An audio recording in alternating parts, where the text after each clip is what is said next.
नमस्कार सभी को, हमारे YouTube चैनल पे आप सभी का स्वागत है। अभी तक हमने बहुत कुछ पढ़ा और आर्टिकल 220 पे हम आ गए हैं मित्रों, है ना। आर्टिकल कहाँ पे आ गए हैं? आर्टिकल 220 पे।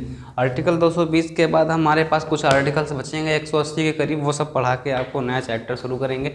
आप सभी लोग मेहनत से पढ़ो, चैनल को लाइक सब्सक्राइब जरूर करो, क्योंकि हमारी मेहनत है तो आप लोग उससे कुछ ज्ञान लो, है ना। सब्सक्राइब करो या ना करो, लेकिन ज्ञान जरूर लो। तो यहाँ पे बोला गया है आर्टिकल 220 में एक एक 1 बाई 1 आर्टिकल सारा वहाँ अपलोड कर रखा है, ज़रूर देखें। फंडामेंटल राइट्स वगैरह, है ना। तो यहाँ पे कहा गया जो हमारा स्थायी मतलब न्यायाधीश है, कोई हाई कोर्ट में व्यक्ति या सुप्रीम कोर्ट में स्थायी न्यायाधीश है और वह पद विधि व्यवसाय पर निर्बंधन उस पर लगा दी गया। कोई हाई कोर्ट में जो हमारा न्यायाधीश था वह अपना कार्यकाल पूरा कर चुका है, तो किसी दूसरी जगह अपना कार्यभार नहीं देख सकता। ये कहा गया है कहाँ पे? आर्टिकल 220 में। और किस लिए कहा गया है? सुप्रीम कोर्ट के जज व हाई कोर्ट के जज के लिए प्रावधान है ना।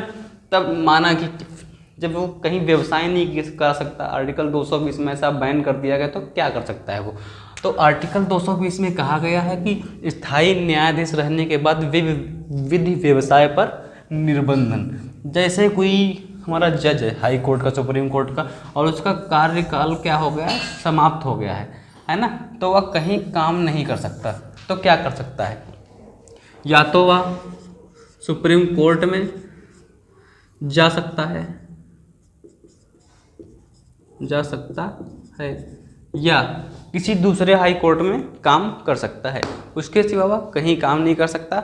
जैसे आपको हमने सुप्रीम कोर्ट के गठन के बारे में बताया था ना, रिटायर्ड जज को वहाँ से लाते हैं कुछ समय के लिए, वेतन भत्ता पेंशन नहीं मिलता है लेकिन सारी सुविधाएं मिलती हैं। उसी प्रकार यहाँ पे आर्टिकल 220 में जो हाई कोर्ट का न्यायाधीश होगा, विधि व्यवसाय पर प्रतिबंधित कार्य कर रहा है और अपना कार्यकाल पूरा कर चुका हो, तो वह सुप्रीम कोर्ट में जज बन सकता है या तो हाई कोर्ट में, दूसरे हाई कोर्ट में जज बन सकता है। उसके नीचे कहीं काम नहीं कर सकता। ये कहा गया है आर्टिकल 220 में। चैनल को लाइक सब्सक्राइब शेयर कर लें।